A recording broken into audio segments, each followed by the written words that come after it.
never happy, doesn't want me to ever go for surf or golf. That's not true. Yeah. She just wants you to do your share of the jobs so she can actually have a turn of going to golf or a surf.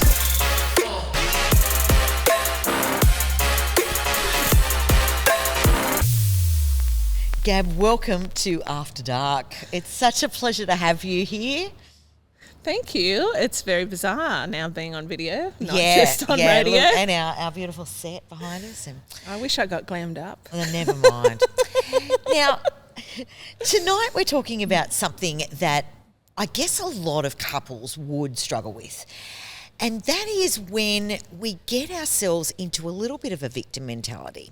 Yes. So that causes friction in a relationship. I mean, no relationship is, I guess, immune from conflict, but it's what we do when that arises and how we approach it that I guess can make all the difference in terms of resolving it.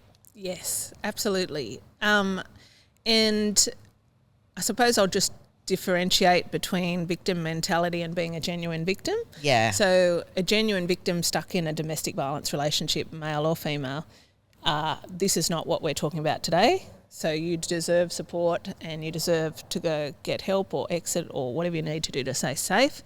The victim mentality that we're talking about today is it's more when we, for instance, the most common example I see couples bring to me is women feeling drowned in domestic chores. Yeah. And feeling like their partner doesn't care, doesn't do his share, doesn't care that she's drowning, or like she's fantasizing about going to hospital for a holiday.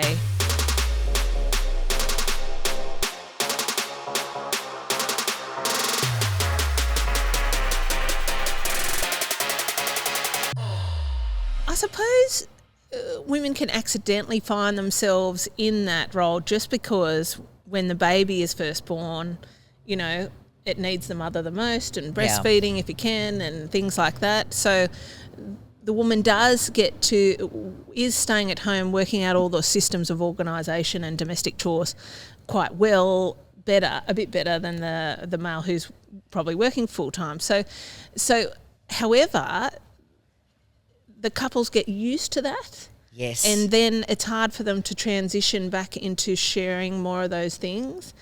And unfortunately, women can get stuck doing the brunt of it because, not necessarily because they've got a bad partner who doesn't care, but sometimes because women have an ineffective way of communicating. So they might be too passive communicating and communicating with hints, like sighing and chopping the vegetables really loudly. Which will just make him withdraw. Yeah. Because he's getting scared. He doesn't know what he's done, so he just goes off, and then the woman can feel more frustrated and angry. Like, why are you going to surf again, or why are you going to golf again? And you know, when I've got 1,000 jobs and I've just done 1,000 things for the kids and 1,000 things for you, and all you could have done is just cook dinner or something like that. She has valid points and fair enough, and it's also another power game for the guy to withdraw and withhold help and love. She shouldn't have to ask for everything, fellas, you're grown-ups. Yes, 100%. However, when she comes from a space of the victim mentality, she might not use a soft startup. So Gottman says when you use a harsh startup, he's already going into the wrong area of his brain. He's not staying in his prefrontal lobe. So where there's impulse control, rational thought, good communication skills. He's going into his flight, fight or freeze. And so most of them just fly away. Like birds. Yeah. So she can feel more abandoned, isolated, unsupported. You know, really, it can get into a really sad, heartbreaking situation. And even like when the kids become teenagers and she feels even more like, well, they don't even care, you know. So, but guys also get into the victim mentality. They do, yes. When they withdraw, they're often doing a bit of stinking thinking about their partner, going, poor me, she's never happy, doesn't want me to ever go for surf or golf. That's not true. Yeah. She just wants you to do your share of the jobs so she can actually have a turn of going to golf or surf or whatever is her thing.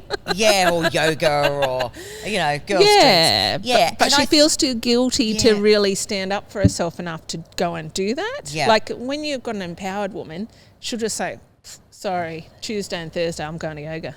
Yeah. Bye. Do the dinner. What's for dinner? I don't know. You cook it. They're your kids.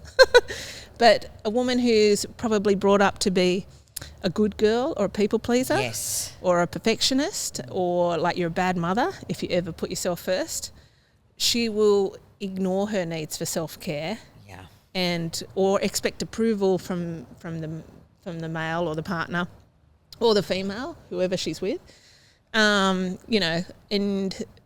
that will set you up to be more of a victim, because you can't change other people. You can only change what you're doing.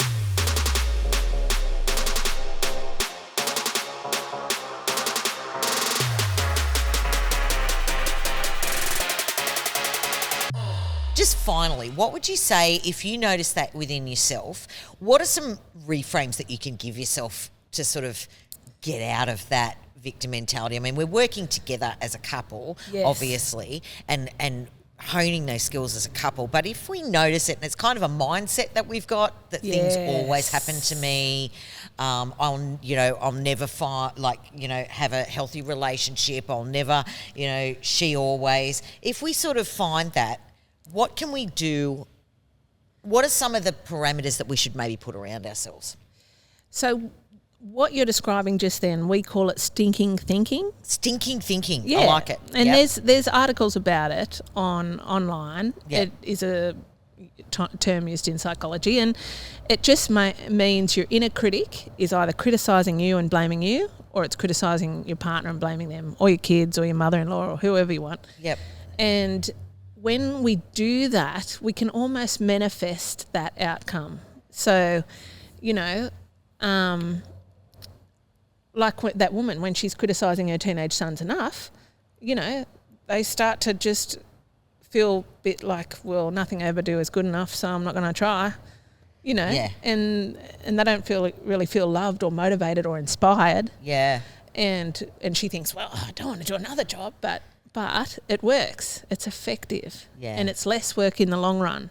So, one, be aware of your stinking thinking and maybe do some cognitive behavioural therapy sheets, because that challenges your negative thoughts. If you've had them going for years or since childhood or for a long time, or you've got depression, it's cognitive behavioural therapy sheets really challenge you to get a more balanced thought in. And the more you do it, the stronger that neuronal pathway becomes. Yep. Practicing, having a gratitude journal will help you focus on what you can appreciate about your partner, about yourself.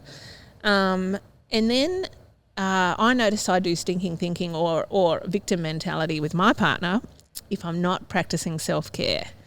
If I stop going to Pilates because I've got stuff on, and I'm too busy with the kids, and I put the kids first, and that's when I start to get really fired up if I find my partner's dirty clothes hidden behind the lounge. Yeah. And I go, but that didn't worry me. I knew he's a bit messy sometimes, but it didn't worry me before the last few weeks. So I go, okay, I haven't been going to Pilates, I haven't been meditating, I haven't been taking myself for walks on the beach, I've been putting everyone else first, but then I get resentful about it. Yeah. Sure. That's, perfect. Yes. Absolutely perfect things to think about. Gab, thanks so much for joining us once again on After Dark. It's always an absolute pleasure to have you here, and always an interesting discussion. And we're changing relationships one chat at a time. So thanks for joining us. Thank you. I love being here.